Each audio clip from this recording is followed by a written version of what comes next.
Hi,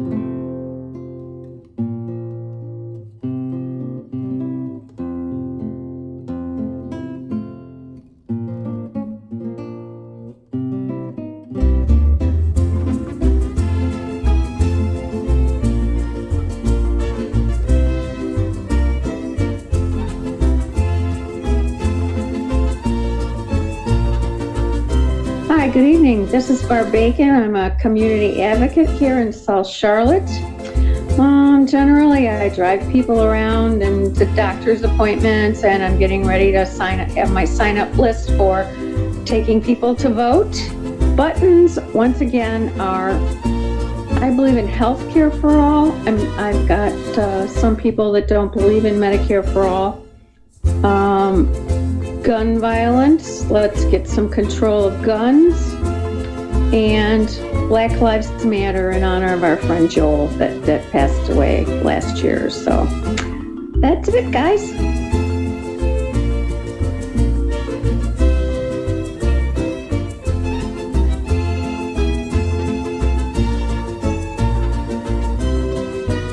Hello, this is Jenny-Jaymes Gunn. I am a community advocate here in Charlotte, North Carolina for LGBT women's rights with the National Organization for Women, gun sense laws with Moms to Men Action, and anything that extends equity to all. Thank you.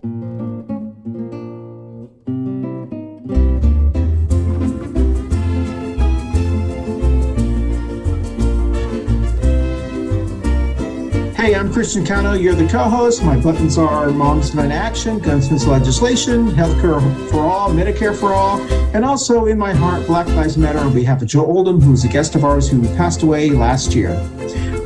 That's it.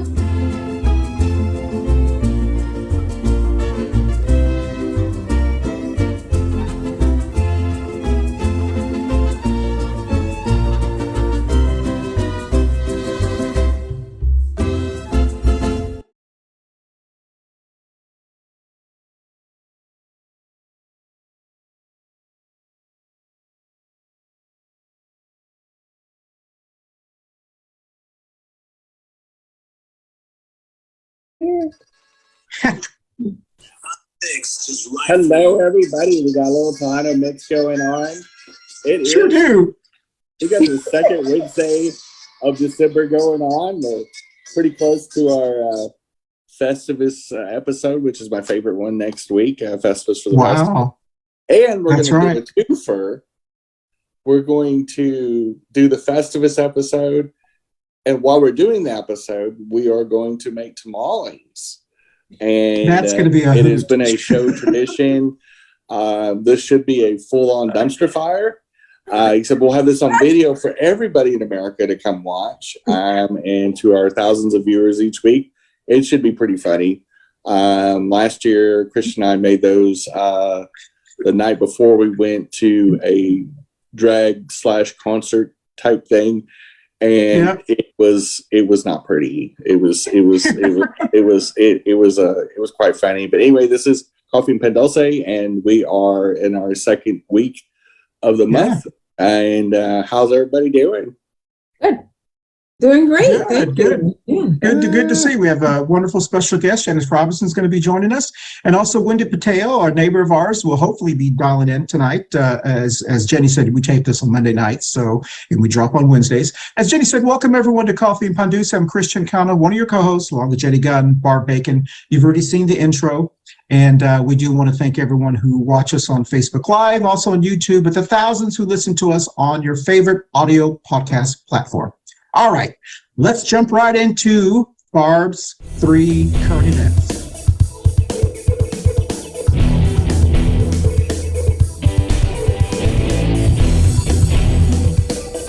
And this is Barb's current events. All right, so I paused there because that's where that cute video gets put in. Have you seen that, Barb? Oh yeah. I'm like, Barb's 3 current events. Yeah. I feel like we're about to watch a wrestling event right before. I know. It's like, dun, dun, dun, dun. We need to toss a chair and a tear off shirt. And anyway, nobody wants to see that. That's right. And we do want to Yeah, we do want to thank Manolo's Bakery, who's our producer, sponsor, and supplier. You'll see that commercial edited in as well. But I happen to have a bunch of Manolos that I picked up. And so, actually, I'm sorry, y'all. Those aren't Manolos. That's Harris Teeter Donuts. Those are Manolos. Oh, sacrilege. Sacrilege. A Oh, my traitor gosh. there. Woo. I was craving some donuts the other day, and I ended up getting some of those. Okay, so the Barb's 3 current events. Let's go directly into it. This past weekend, MTG was speaking at some event, and she said that if she and Steve Bannon were in charge of the insurrection, they would have done a much better job because they would have brought a lot of guns. I don't know if you want to comment on that. Trump last week was very upset and posted on his whatever his social media is that he was upset at the prisoner exchange, the Russian prisoner exchange for the women's basketball player, and so people have kind of pushed back on it and said, I don't know why you're so upset. You're the one that signed off on 5,000 Taliban being released, and then also invited them to Camp David. And after that was been posted all weekend long, and I actually posted it as well, people, the MAGAs are saying, that's true, it's fake news. It turns out it is real. So if you want to hear, let's talk about that. And the governor of Florida, on his campaign to punish businesses,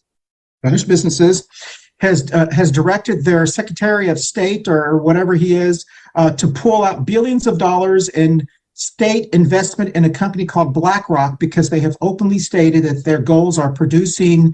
They're saying that they're a woke company.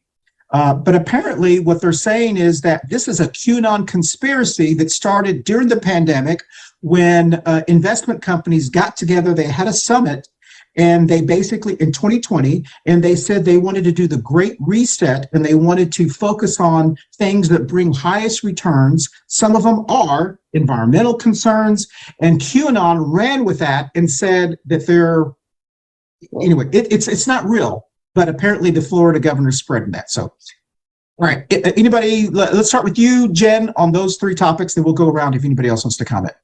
Well, first of all, the MAGA geniuses, I don't even know if they really understand what woke is. I think we should buy them a dictionary as a collective. But then again, they do love banning books.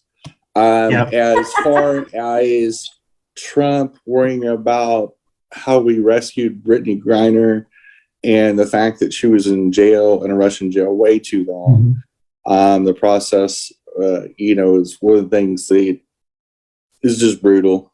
And especially for an LGBT person, knowing where they kept her, it was not a fun deal. Him making that stupid comment, of course, he's not going to have to worry about too many more comments because he's going to be in prison pretty soon. But anyway, anybody that sells 1,100 secrets to the enemy and gets American agents killed shouldn't be talking about foreign policy. Just saying, a traitor. But anyway, and then as far as MTG or Florida? I already commented about the woke stuff. Oh, I'm sorry. Yeah, sorry. I said they need a dictionary. Remember that? Okay. That was just like a minute ago. But Queen. Anyway, as far as MTG, I mean, that literally was a confession. I mean, they just this is ridiculous. I mean, we have the 14th Amendment that's basically she's saying we're going to do it again. We are going to come armed to bear. And if we don't get the results we want in 2024, we're coming. And I don't know how else to interpret that when you say you have regret that you didn't overthrow the government in 2020 or 2021 because of the 2020 election. And next time we won't miss. Yeah. If you could ever pick a political party that's so out of tune with democracy and what it is to be an American, it's these MAGA Republicans right now. They've lost their flipping mind. They say the crazy stuff out loud. They're unhinged. It's problematic, and a sitting member of Congress should do the honorable thing by resigning after making a comment like that. At the very least, the Republican Party should say, you need to step down. Like, nothing funny. She's trying to backpedal now. I'm like, no. You meant it. You meant it. And I'm like, what does it take to take American democracy serious? Anyway. I don't know how. All right, Jen. Thank you. Janice, would you like to comment on any of those or not? And it's the latest when it comes to the MAGA folks and the right wingers and conservatives. It's like the latest outrage of the week, and they, obviously that their strategy is to have a latest outrage of the week to try to hog the media, draw attention away from any positive news coming out of the Biden administration. That's their gift is they're good at being media hogs. I blame a lot of the mainstream media for running after every little thing that they put out, as opposed to reporting on substantial substance information that will be helpful for all of us as Americans. So they're quote unquote concerned about Brittany Griner being released. They should be happy that any American that is being held unlawfully is released. Exactly. Even Paul Whelan's family basically, I guess, clapped back. Is that what they call it? Clapping back at the Trump administration for saying that they asked him to at least tweet about their loved one. And Trump didn't do it. Trump had an opportunity while he was buddy with Putin, try and get Mr. Whelan back. And he did not do diddly squat. So as far as I'm concerned, they can just shut the you-know-what up. Welcome to the show, Janice. Yeah, Janice, tell us what you think. And in terms of these knuckleheads saying this crazy stuff down in Florida, let me talk about woke. As a Black woman, we are sick and tired of, I'm just going to say it, white folks who do not have our best interests at heart, hijacking our terms, our whatever the word is, and trying to turn it around to something that's negative and bad. And I'm sick of that. Being woke is not a negative term. It is something that we in the Black community use to try and help our people to wake up and to understand what's going on in the world that is negatively affecting our community. These people who are trying to take our term, and I used to be a Bill Maher fan. I carried HBO only to watch Bill Maher. Me too. So did I. I went to 3 of his shows here in Charlotte. I'm done. I no longer carry HBO anymore, and I will not go to another Bill Maher show. Now, I think, some of the stuff that he says, I think is good, but, him amplifying this bullshit about being woke has contributed to the problem. So these people who are trying to, again, they tried to hijack the term woke along with CRT.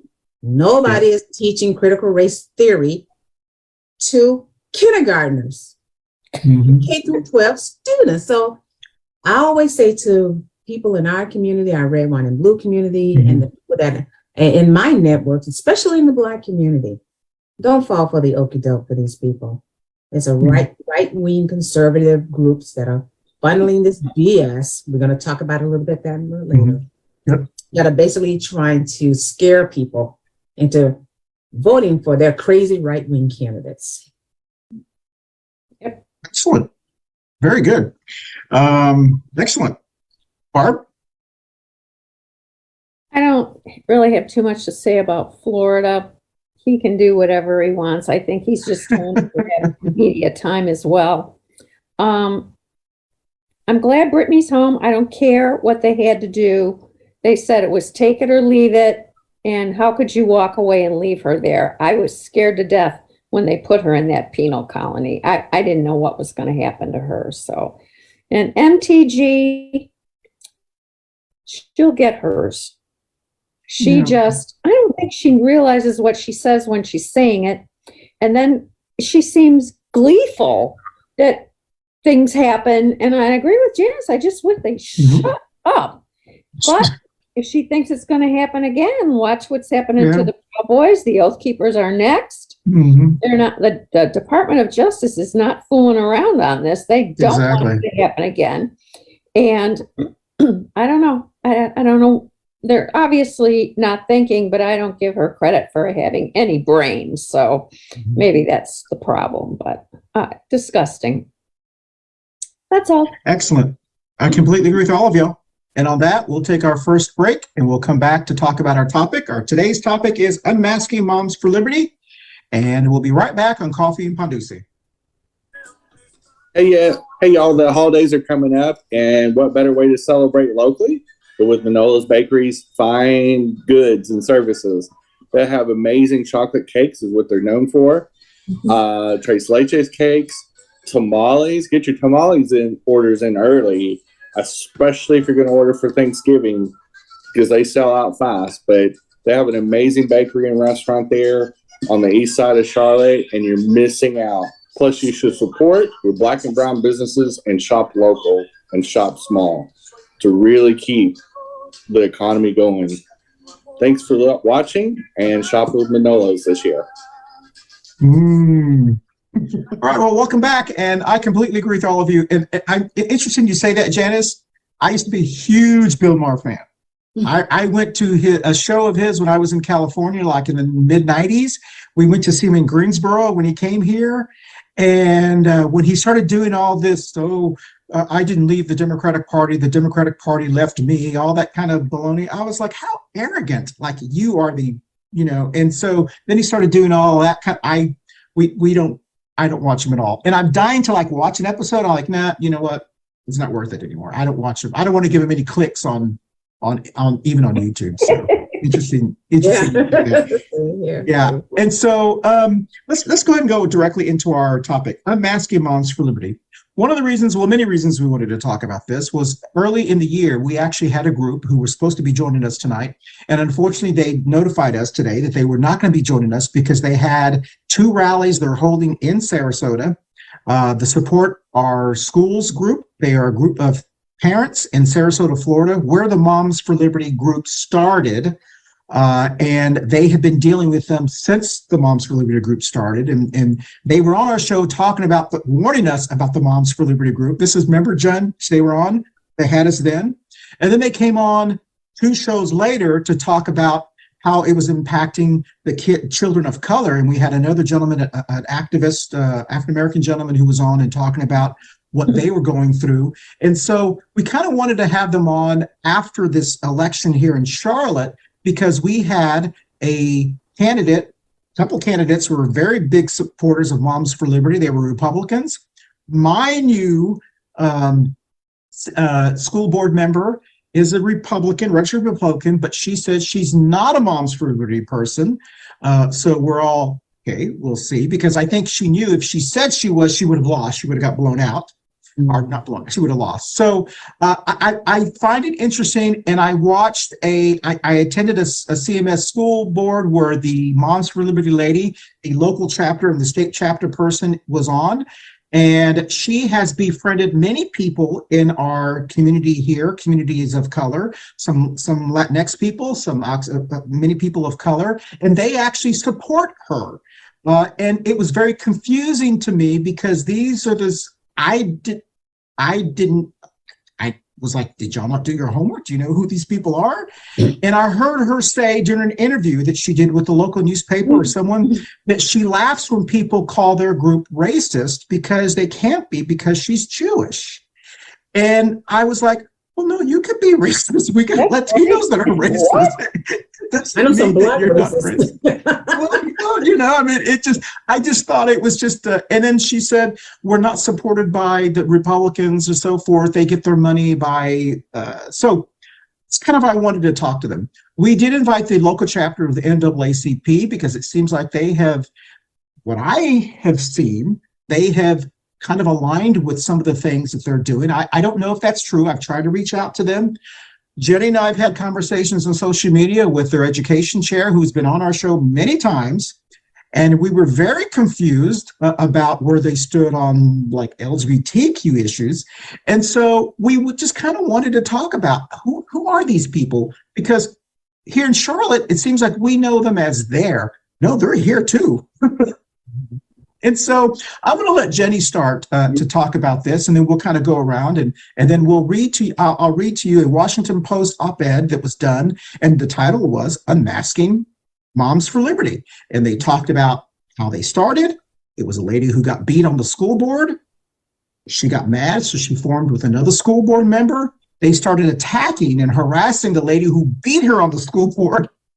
And it just snowballed from there. So let's start with you, Jen. What comments do you have to say about Moms for Liberty? First of all, Moms for Liberty isn't a folksy story like they try to claim. It is a nationally run campaign by the Republican Party. It is an extension of the same vein with QAnon, the same vein with Proud Boys. It is a terrorist org. They have gone into 37 states and done nothing but terrorism. Every state they've gone into, violence against LGBT students has gone out. Every state, they spread racism, they spread denying, that slavery was that bad, that the Civil War was not about, slavery, that it's about the war. The same vernacular we've heard from white supremacists for 400 years. They're the same dog whistle arguments, and if you're aligned with them, then you're a bigot. I'm not going to dance around this, and if that is who you want to align with, then you're not going to be associated with me. The stuff that they were proposing, like not protecting LGBT students and trying to out LGBT students and things like that. Which that was the big thing. Somebody on NAACP, specifically Annette, was for outing LGBT students in the school. Absolutely, she said it. That's how I've got the screenshots, and I'm gonna go right at it. That's very problematic policy, and people that aren't LGBT or associated with the community should not be speaking on LGBT issues like Annette was doing. And I have a massive problem with that. And I took her on the social media and said, look, you maybe have some kind of expertise in education, but you literally don't know what you're talking about. You're going to get LGBT students harmed. You're going to get LGBT students kicked out of their homes. And to forcibly out a student or create a policy in a school where there's no safe place for LGBT students is shown time and time again. You'll see the suicide rate go up. You'll see the assault rate go up. You'll get bullied at home, which usually an LGBT student's first bully is either their doctor or a parent. And, the last thing we need to do is for LGBT students to fear going to the counselor to talk. Then they forcibly out that student. That's a hostile environment when you've got a kid that's still trying to figure it out. I mean, I knew I was queer when I was young, but I literally didn't have the terms for it. And the last thing I was going to do is want to be outed to my parents that are very conservative Republicans, very religious, and my dad's retired military. That was not going to be safe for me. And I either would have been harmed physically or I probably would have been homeless. 33% of all homeless youth, teenagers, are LGBT. For that very reason, when they're forcibly outed. Yet we're probably less than 5 to 10% of the youth. We are immeasurably more homeless, and especially LGBT students of color, which is the majority of the LGBT students in the CMS school system. And it defies logic when you speak on something publicly and have no clue what you're talking about just because you think you're a school expert. Good points. Janice, do you mind if we bring you in?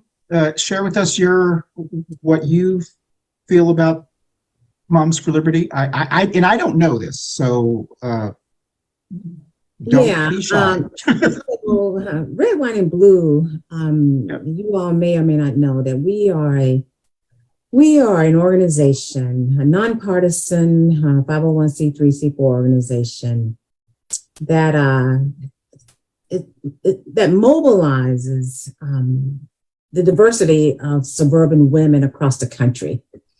We started our organization was started out of Ohio in 2018 after Knucklehead got elected, where these suburban women up in suburban Ohio, and I always say, these white suburban women, and I always tease them and say, once they kind of got themselves off the floor and realized that they were being attributed to his win, well, they started meeting together in their living rooms over wine and started thinking about how they could change the world.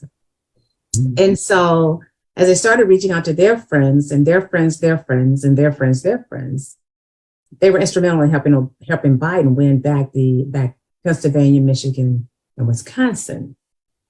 When they started looking into North Carolina about a year ago, somehow we connected. Somebody gave them my name because I had been organizing here in North Carolina. And looking at what they were about, I decided, okay, I can connect with these women. Now, we're nonpartisan, and we have women from across the political spectrum that is a part of our network. Right now, we're up to near 500,000 across the nation. Wow. And in a year's time, we have over 7,000 that have joined our network in North Carolina. What has brought us together collectively is our distaste for extremism. We do not like extremism.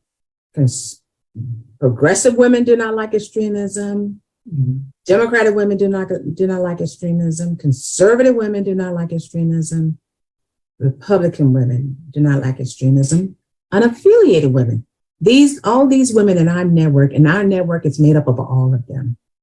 We don't like the extremism. The extremism over trying to take over our school boards, trying to dominate what our kids should read, the discrimination against LGBTQ students, anti-CRT bullshit, excuse me. And then even going after our rights to reproductive freedom. Well, we push back on that stuff. So that's what Red, White, and Blue do. Our network has come together around those extremist views. And we are mobilizing, and we're also training and helping our women and amplifying the voices of the women in our network. We don't set up chapters. We amplify the voices and train women in their local community around the issues that are important to them. And the women who have connected with us, the commonality is the extremism. And so that's what we push back against. Excellent. Well, now I know. And as Jenny was talking, I was going, God, I wonder. Anyway, Barb, what are your thoughts about Moms for Liberty before we go into other things? I saw the topic and I really didn't know anything about it. So I called one of my friends that lives in Florida because the article I read talked about Florida, and she just called them a whole bunch of really nasty names, and then she called them bigots, pushy bigot women. And I said, okay. So I'm a novice when it comes to this. I totally don't agree with their whole attitude about LGBTQ kids in general. That's cruel. It's I don't know. I don't know. When I was talking to her, I said, I feel like I'm living in an alternative universe right now. Ever since the pandemic, and those first couple of days after they put us in shutdown, I said, I just want to wake up and have it go back to normal. I don't even think I know what normal is anymore, but I know it isn't this. And we have gone so off the deep end about so many things. And since I've got nieces and nephews and had a sister, the LGBTQ, it really upsets me. And I'm far enough away from my family that I don't get involved in the family part of it. But I'm starting to hear rumblings that at least we're starting to get some family acceptance. Big Catholic family. I mean, they're not, I'll put it bluntly, the old ones are dying off and the middle-aged ones are taking over. So it's about damn time, but it happens. It's the way it is, and get over it and either accept them or shut up. You know, it's just driving me crazy, but so I'm not going home for Christmas. I'm not getting involved in it, but it's every time I hear about something else that's new, it's more radicalism. And that's what I don't understand about what's going on. Why can't we just all get along? We can't anymore. It's sad. Well, I don't think this stuff's not new. It's not. But it's verbalized in a way that it never has been before. Social media. It's okay. But I believe it's been verbalized because white people are uncomfortable with the real discussions. Look, we got to be real. Is that conservatives, whatever you want to call them, MAGAs, fascists, whatever synonym you want to use, has always had a lock on the discussion of the day. Is that now with technology and with the social medias and the Google machines and all the things that we have in our hands, young children have access to information to vet what older people say. We also have the tool to know that we can go research the Civil War and go, yeah, it was about slavery. Yeah. That we can go out and we can research, the different abolitionists of the history. We can look at the civil rights movement. We can read books online. There's a fabulous amount of Black female authors that create just absolute masterpieces that can educate you, and everything you need to learn about civil rights and life in general. Listen to Black women. They have some of the most wisest things to say, especially when you're talking about some of the most fabulous authors that I've ever read come from that category, and because they're at the forefront of a lot of the fights. And in what this movement's trying to do is to squash those voices, the LGBT voices, the Black voices, the Asian Pacific voices. Anybody that looks different or thinks different or loves differently, they're scared of. They're scared of because they know they're going to be the largest minority by 2026. Yeah. And then their shallow, mouth-breathing, little tiny brains, they can't conceive of the others that they've othered for 400 years in this country calling the shots. And it's something that the reality is it's like a cold shower of technology that they finally realized they may get treated like they've treated others for centuries. And it's got them petrified. They want to rule from the minority. It's only about 15-20% of our adult population that sounds like the drunk person at the bar that wants to rattle around on their stool and cry and whine and flip beer bottles around and just be the sore losers they are. And they are sore losers. And we have to have some real talk. We have to squash some of these discussions. We have to be consistent, persistent. We saw this play out in the midterms. We saw several candidates do this very well, like Fetterman in Pennsylvania, for example, from Jump Street said, no, that's a lie. Well, this is not, and we also need groups like Red, White, and Blue to be able to educate people, to rally people, to be a grassroots movement for actually just common sense. Yeah. I'm sorry to cut you off. No, go for it. Congratulations on your award the other night. Oh, yeah, I forgot about that. These people, and even in referencing back to Moms for Liberty, we know, Red, White, and Blue, we know, as you all know, Moms for Liberty is an organization that basically was started by the white wing conservative groups. Yes. They've been funded by these groups. They're propped up by these groups. They want to put on this local folksy, parents' rights and so forth. But we know that these groups that back them, that have started them, basically, these are people that for decades have been out to destroy public schools. They don't want public schools. Some of the motivation may be behind the fact that when you think about who's in public schools, the majority of the students are Black and brown students. Exactly. Okay. I've been saying that. If you ever get a chance to get Dr. James Ford on, he can go through some historical context around this whole thing. We had him on one of our Red, White, and Blue sweep salons. He went through the whole historical context of how there have been groups trying to destroy public schools since Reconstruction.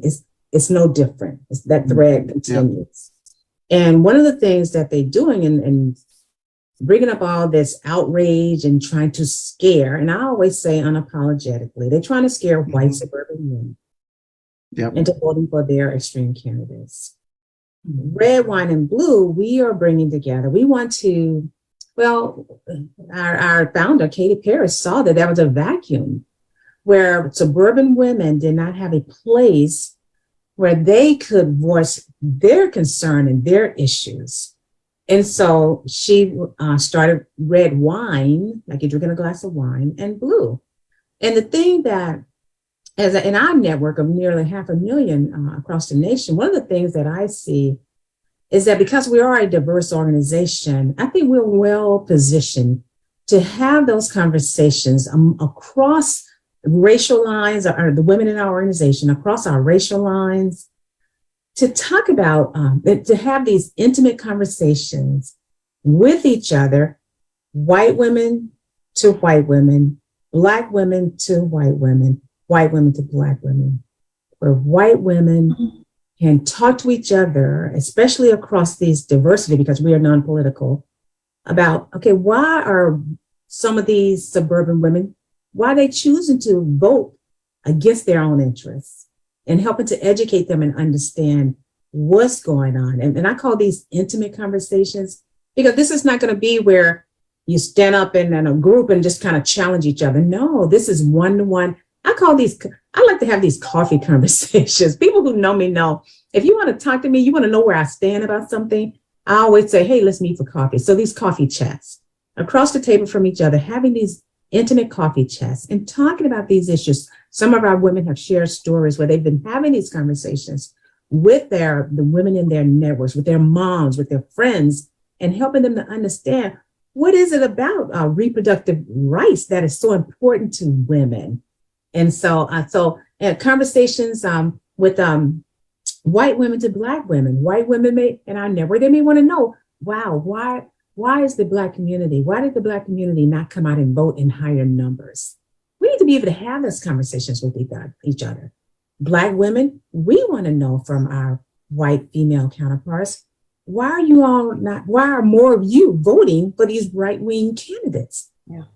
I believe Red, White, and Blue is perfectly positioned in our network because we are a community of a diverse suburban women group where we can have these conversations. Now, those of us in leadership in Red, White, and Blue, we're going to be coaching our women how to have those conversations, because it can be a little uncomfortable, but how to have them effectively so that we can learn from each other and begin to and continue to fight against what's really going on, which is the extremism that is trying to take over and destroy our freaking our country.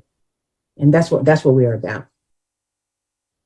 Janice, you reminded me that I forgot to do something at the beginning of our show. I forgot to salute to our neighbors. When you said coffee, whatever you're drinking this morning, salute to our neighbors. And on that note, we're going to take our second break, and we'll be right back on Coffee and Pan Dulce right after this. Hey, everyone. Thank you so much for watching our Coffee and Pan Dulce show every week. Don't forget, you can watch us visually on our video podcast platforms on Facebook and YouTube. but you can also listen to us on your favorite audio podcast platforms like Apple, Amazon, iHeartRadio, Spotify, and all of the other ones that your favorite, whatever your favorite is. Once again, thank you for watching us on Coffee Pan Dulce. We'll dance out. Welcome back, everyone, and thank you so much, Janice. That was I also forgot to introduce Janice as with Red, White, and Blue. I didn't know if you wanted to come on as the Red, White, and Blue person, or red wine, red wine and blue. I'm sorry. Yes, but I know Janice for many things. She actually organized a wonderful march back here on my side of town, which I was so excited. I was like, oh, finally, someone on this side of town. We had a wonderful march on Valentine. That she helped organize that. One of the concerns that I had, and especially when we had the ladies on last time from Sarasota, and once again, they did want me to mention that they are having a rally Monday night. It'd be too late by the time you watch this, but Monday and Tuesday night in Sarasota, Florida. Their superintendent in Florida resigned after 20 years, I believe, and he resigned after their elections. The Moms for Liberty candidates have taken over their school board, and the superintendent resigned, basically saying, "This is too crazy for me." I mean, that's really what he made all the news and everything, and so they're having some rallies for full transparency on hiring the new superintendent there. But one of the things that I was concerned about the local Red, White, and Blue. Not Red, White, and Blue, Moms for Liberty group, because I've seen them on the CMS. They first started, they were all against masks. That was the big thing. And then when that didn't really go anywhere, they morphed into when kids start, and my kid has to go back to school. And it was like, go back to school. The lady who started this group basically said, I was at home with my child, and my child said, "Hey, Mom, I'm taking this test." And she goes, "Oh, I did not realize." So it was basically admitting to the world she had no idea what her kid does because she's not involved with her child. And that's how I saw it. I was like, okay, so you're telling the whole world you were really a bad parent until now. You decided to be a good parent. And what I was interested, every time they say they're interested in something, they wanted, something changed or whatever, the first thing I ask is, are you coming at from like the experts? What are the experts telling you? And it's like these individuals are the same individuals that were the anti-maskers. They're just like the women of the anti-mask group. And they suddenly want to become the doctors, the experts, or whatever. And the conversation that we had on social media with the person that we mentioned earlier before, I was very confused because they were mentioning all this stuff about LGBT and I wanted to say, did you actually meet with, let's say, the local chapter of the LGBT community to say, hey, is this something that you guys would support? Or when you're talking about, I don't want to do this, are you meeting with the Black community and saying, hey, is this something that you don't? It's like these white women, from my perspective, were saying, I know what's best for you, even though I don't really know anything about you, and you. And so for me, I was like, how can you take a group like this seriously? But apparently they have hoodwinked, my term I used, some people in our local area to believe that they are aligning with them, when you scratch the surface of these people, they are the same people that hate Black people, that hate immigrants, that hate Jewish people. They are the same. It's just a different version of it. These are the same people who were the Tea Party people, the same people who were the Mullen majority back in the 70s and 80s. And so, Christian, I got to stop you there. Yeah. Nobody's getting hoodwinked. Okay. People that claim they're getting hoodwinked in the era of the Google machine, I got to call shit in the shoebox. Look, I mean, come on. Somebody wants to pretend that they're innocent or they got co-opted. I'm like, come on, give me a break. I guess if you have a room temperature IQ of like 65, maybe, but other than that, if you've been a community leader, then all of a sudden you find yourself aligning with Moms for Liberty on the Facebook, and you haven't done at least a 60-second Google search. Yeah. Are they? Are you really being genuine? Are you really, if you're defending some practices like outing LGBT students, for example, and saying that that's okay, and actually defending that, and then railing up against myself, that has run peer-to-peer support groups, that has been a leader in multiple states and is nationally known in the LGBT community. You're arguing with me. You're arguing with a school district that has a tried and tested system for LGBT students that is both fair, equitable, and a model that they're using in CMS schools is a replicant of not only the worldwide standard for LGBT care, but especially for trans students under the WPATH standard. To call that out, for whatever personal political reason, I got to find is disingenuous. I'm not going to give them the benefit of the doubt. I'm sorry, if you're above 18 and have a slight ability to use your iPhone or computer or whatever, you didn't get co-opted. Their politics somehow resonated with you. Don't play innocent. If you want to stand with Moms for Liberty, by all means do, but own it. Don't act like I was duped into something, or that's what's so confusing. There's nothing confusing about it. If you got an amalgam amount of bigotry in your heart, sure, it outed you. And I said at the beginning of the COVID pandemic, COVID's going to be the great filter.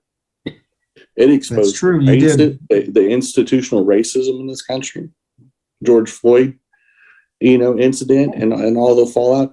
We had a mirror looking, because we were all sitting at home going, what are we going to do? What are we going to do? And then the heinous murder of George Floyd, that 9 minutes that he laid on the asphalt with a knee in his back till he got slaughtered by a murderer, by an assassin. We can't deny that there's institutional racism. We couldn't look away. In the same way with the anti-LGBT, there's 20 states that have banned healthcare for trans minors, including psychological care.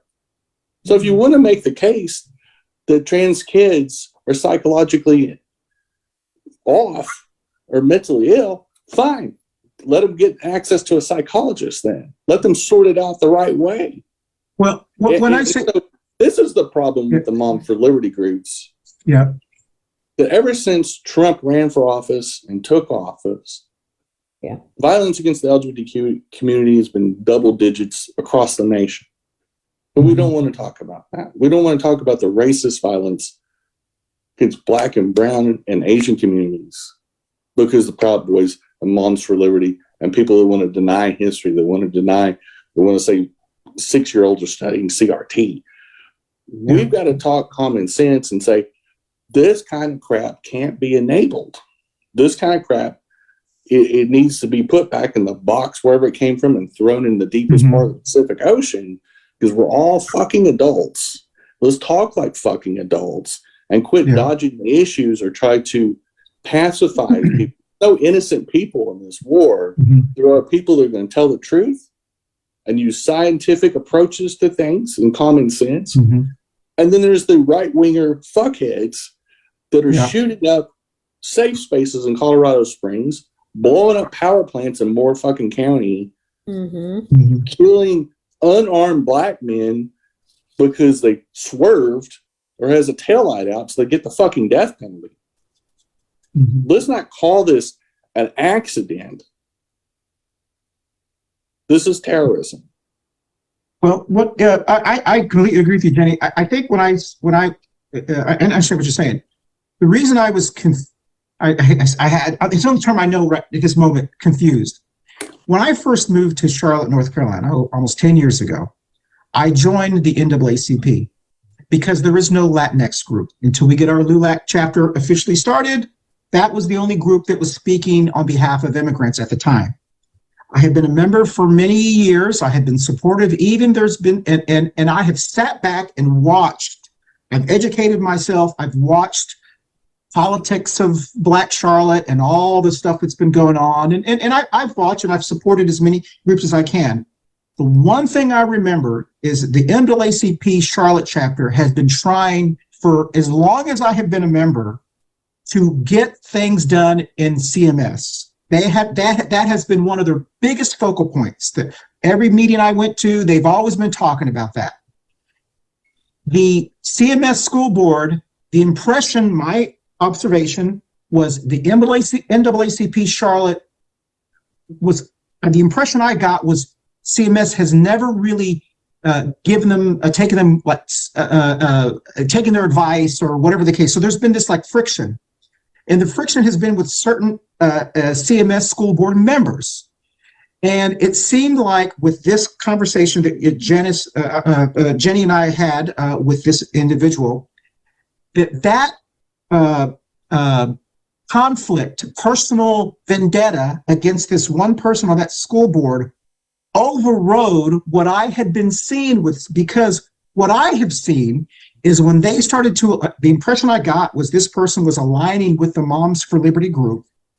And I had mentioned, I said, if I was the NAACP and I was a member, African-American person, I would be outraged at Moms for Liberty, mainly because the NAACP has been trying to do something for 10 years. Moms for Liberty were able to do it in 1 year.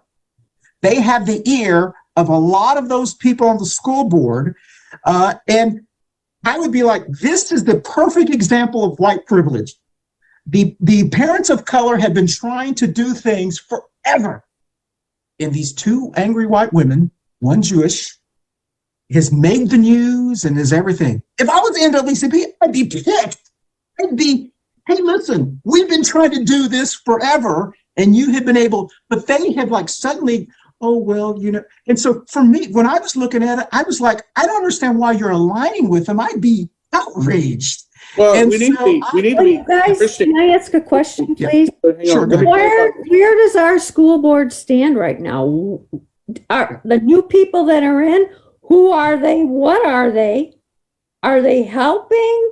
Are they where we want to be? Or are they these moms? What That's a mom good point.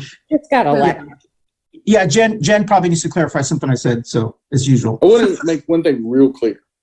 Yeah. This was one individual that does not speak for the NAACP. That is true. They are That a is woman true. of color. They Mhm. did say some extremely problematic things on the public Facebook, Yes.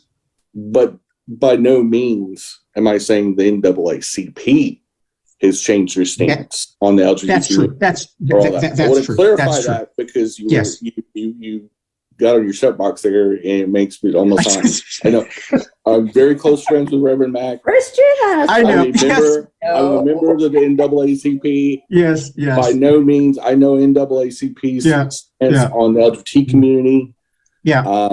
I've never heard one anti-LGBT comment ever come from Reverend Mac that I've known her for almost true. since I moved here. Yes. But this one person Mhm. that I've never really had any conversation with was engaging with people in this article that was written from the WFAE. Yeah.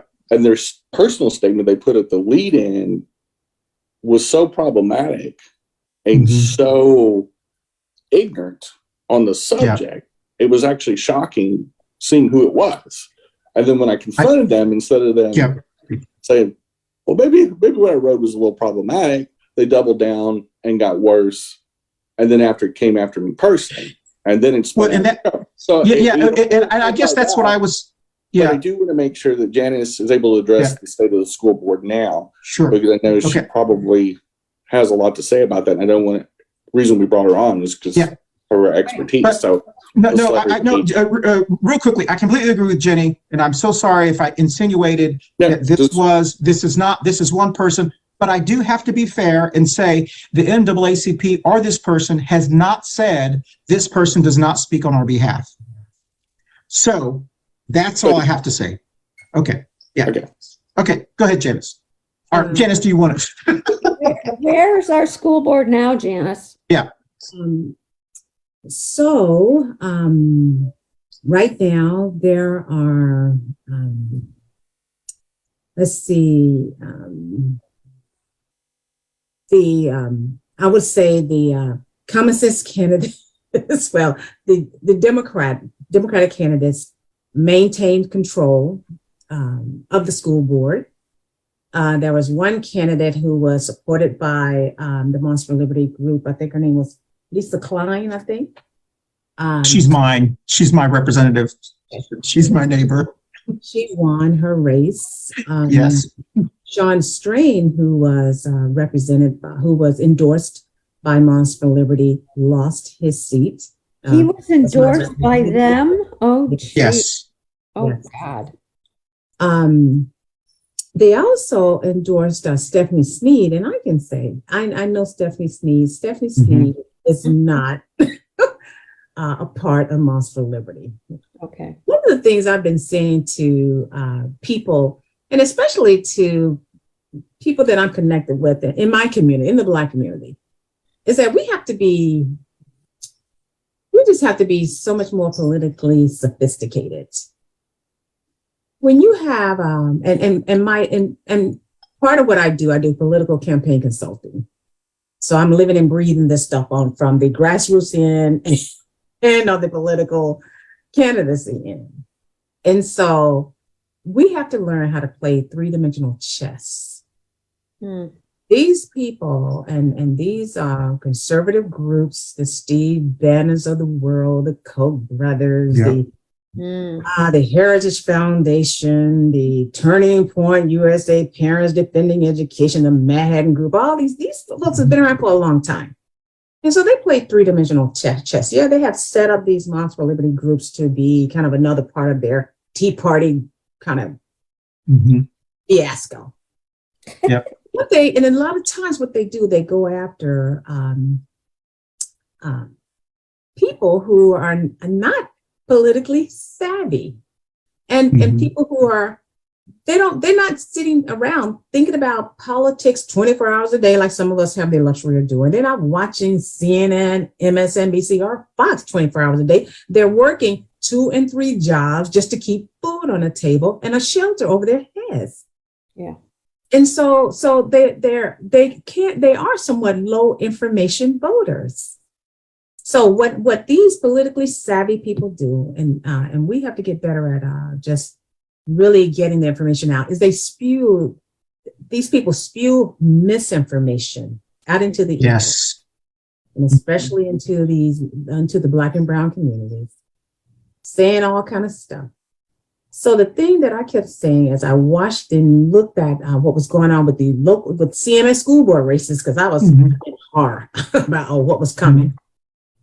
These people were trying to pull an okie-doke by aligning themselves with some folks in the Black community and hijacking some of the language that conveyed values that were important to people in the Black community. And so, I put that stuff out and, yes, I'm concerned about kids, about Black kids not performing well and all this stuff. But one thing I said to folks is one thing you have to understand, you have to be careful of. Yeah, they may say that and they may be concerned, but you have to look at the background of these organizations and what do they truly stand for. They are not about trying to keep public education alive. They have been working to defund. They will not fund Leandro. They have refused to fund Leandro for 28 years. Exactly. 28 years have blocked the funding of Leandro for 28 years. I thought it was 20. Then I realized that 28 years. So people have to dig into the background of who these people are. Who are they aligned with? Okay, so you say you're concerned about the concerns of Black students performing. Okay, well, but where do you stand on, I always say to people, ask them, where do they stand on Leandro? Where do you stand on funding Leandro? Do they know about it? And if they say they don't know about it, walk away from them. Exactly. If they don't care about funding public education. Public education is where the majority of Black and brown students get educated. If we don't have public education, and they can be slinging all of these vouchers all around all they want. But you know one thing, they're not going to give them the money to a lot of these schools. The vouchers don't cover it all. Exactly. We talked about that. Yes. The school doesn't lower their tuition. That's right. No. So people have to be wise and don't fall for the okie doke with these people. Luckily, they did not get control of our school boards. Red, white, and blue. We mobilized around our Get Out the Vote program around education, around school boards, because we heard what Steve Bannon said. They were going to try to take over power by going through the school boards. So in our targeted counties, we made sure that we elevated common sense school board candidates. And we made it clear who were not for supporting accurate, truthful education. And we put that out there. They were particularly trying to go after school boards in blue counties, which includes Mecklenburg County. Of the 5 targeted counties, of the 12 targeted counties that we targeted, 5 of them were blue counties. And they took back control of just 1 of those counties. And that was in New Hanover. And we see what's going on. So in Mecklenburg County, we have another school board race coming up in 2023. The at-large members, they're not done yet. And we cannot sit around and wait till 60 days before the election to get our act together. We are starting to mobilize and organize now. And people need to wake up and not fall for the okie doke, because they're coming after the school board. And these people do not want and support, they do not support public education. They don't. Excellent. You can say all day long about, oh yeah, we're concerned about Black kids. And yeah, oh, you are? Then what are you doing to help make sure Leandro get funded? Yeah, that's exactly. Wow. Yes, exactly. Now, listen, if you like what you hear from Jenny, she has a show that comes on about 30 minutes after this on Wednesdays. It's 11:30. It's called Two Queers in a Truck. This last break, we only got 7 minutes left. We'll talk about that show. We'll be right back on Coffee and Pandulce. Up next is Two Queers in a Truck with Jenny and Christian. And hope you guys tune in. We'll see you in about 15 to 20 minutes. Thank you. Well, welcome back. Don't forget to join Jenny. Her shows are a lot more organized than mine. So one of the things I thought was interesting, and you hit the nail right on the head, Janice, is when I've seen these groups all around the country, because most top big city schools, they're majority minority schools. And I always find it so disingenuous that these Moms for Liberty, normally all white women, they're so concerned about Black and brown kids. But these are the same people who want charter schools. So when the person who was running for my former county commissioner, who lost and was running to take over again, whose kids are in charter school, who's founded a charter school, was a big Moms for Liberty, how we need to do this public, fix it. And I'm like, but your kids are in charter schools. And it was like most of the people who support these Moms for Liberty, even in the Black community, I found. In the Black community, most of the Black parents that I found that support them, their kids are in charter schools. So I'm like, well, put your kids in public school, and then let's talk about making public schools better. And so I just thought it was really interesting that it was this hypocrisy to me. So Jenny, you have anything else before we start closing up and dig me out of this hole that I probably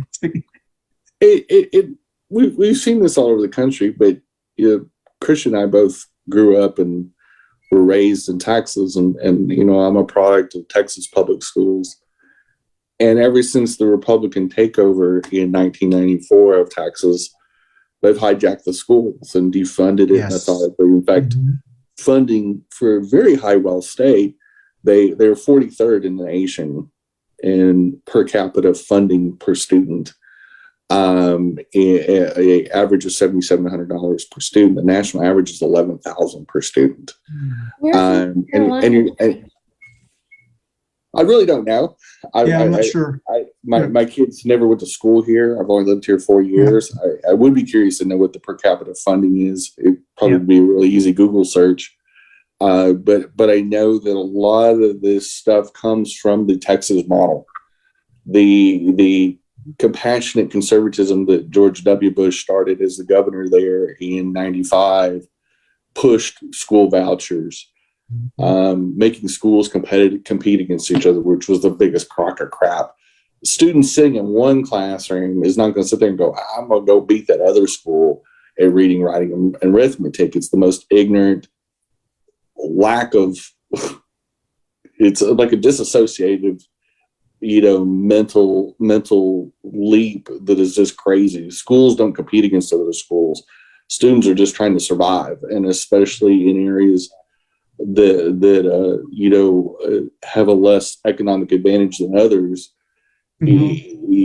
Sometimes it's daily survival. And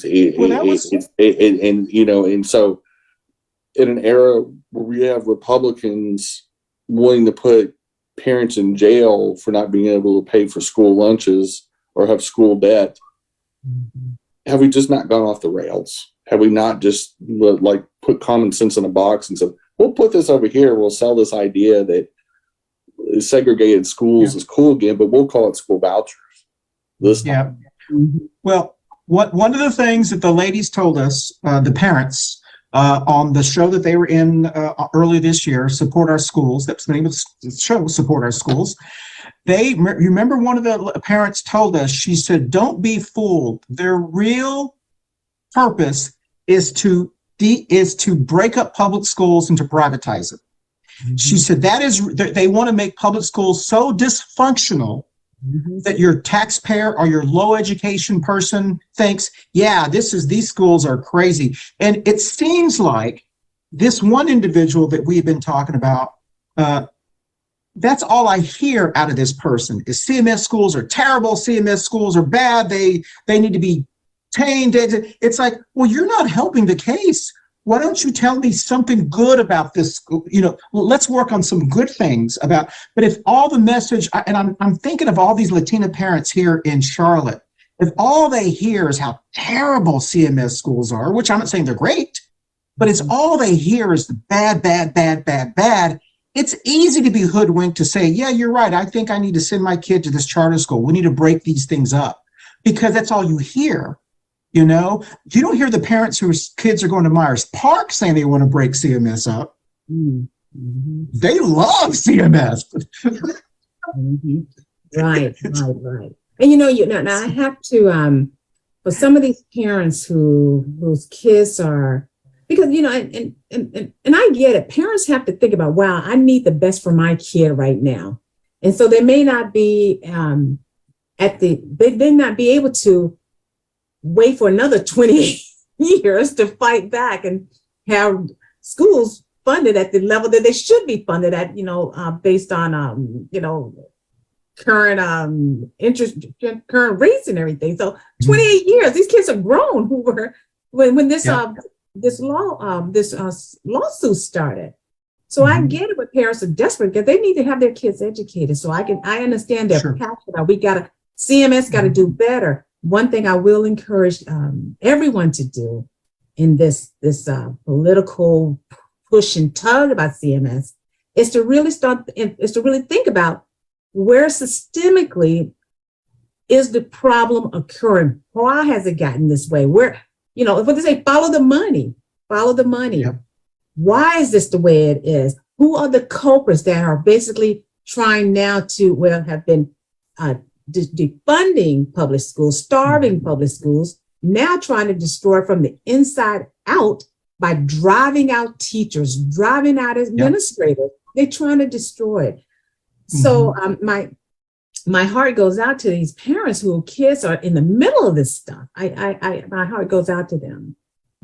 But along with that, those of us who are about systemically trying to make sure we have a democracy that's fair and equitable, and along with that, a school system that is fair and equitable, we have to keep fighting to make sure that these people don't keep destroying and totally destroy public schools.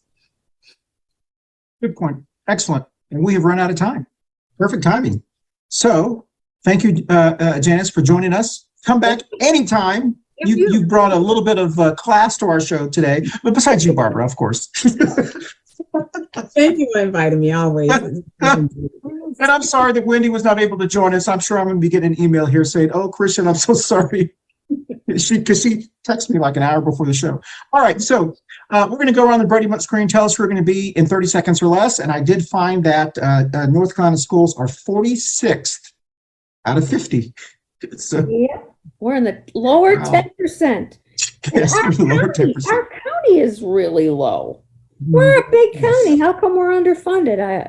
Janice can probably tell Because me. it's We can do a show on that. the legislature. The Yeah, Raleigh. Yeah. We're friends the in DLP Raleigh. Huh? legislature controls the budget.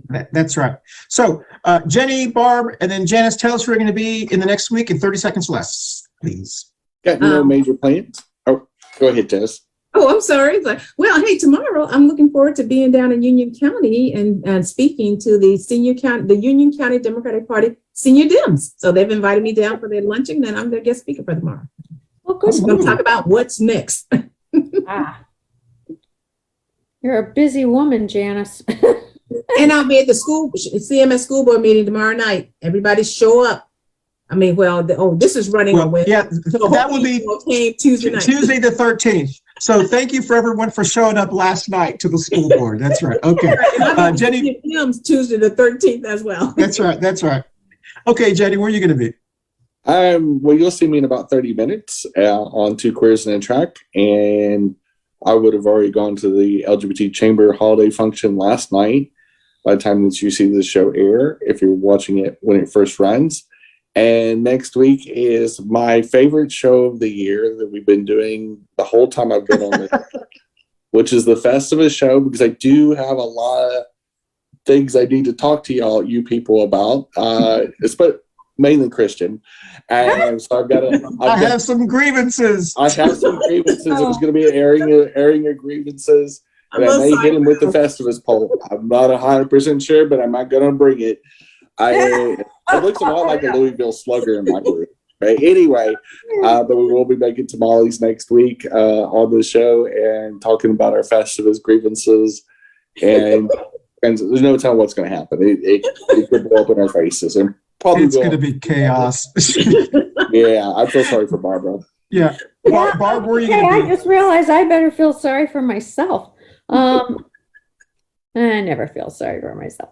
I have no idea how to make tamales, so I'm looking forward to that. But grievances, I don't think you want me to start because I can go for an hour without taking a breath. So we only have an hour show. Okay, all right. I'll try to be good then. Otherwise, I am bound and determined. I'm going to get my Christmas cards out tomorrow, and then I'm 90% done. So my house, haven't even thought about it. So, but that'll come. Am I the only one that? I send Christmas cards after Christmas. That's right. So I'm trying to get because I buy them the day after Christmas when they're on sale. All I buy them the day after Christmas. Get here the following year, but I just pulled mine out yesterday, Barb. I need to get this. That's right. Yep. Okay. I started. Yep. I started. They got to be in the mail by the 17th. Ooh. Like thousands of Americans during the pandemic, except I waited till it was kind of over. We're getting our bathroom remodeled, so I will be here this weekend. So our guest bathroom remodeled. So it's going to be fun and tamales. It's going to be a great time. As Jenny said, next week is our annual Festivus show, and we're combining it with how to make tamales. So if you want to know what it takes to make tamales, we will be following the Texas Monthly recipe, not my secret family recipe. Because my family's watching. It'll be the Texas Monthly recipe. So next week. Once again, thank you so much, Janice Robinson, for joining us. And it's always great to have you. And we will, if Jenny will give us some music, we will start getting ready to leave here. I'll start my little. Hey, Janice, I'm going to send you a text about the red, wine, and blue. I want to know about I was going to say, you're like the perfect person for her group. Really? Ooh, okay. Demographically. Nothing. See, I learned 2 new things tonight. Bye, y'all. See you next week. Bye. Next up, thanks for watching Coffee Pan Dulce. Next up is Two Queers and a Track. Stay tuned.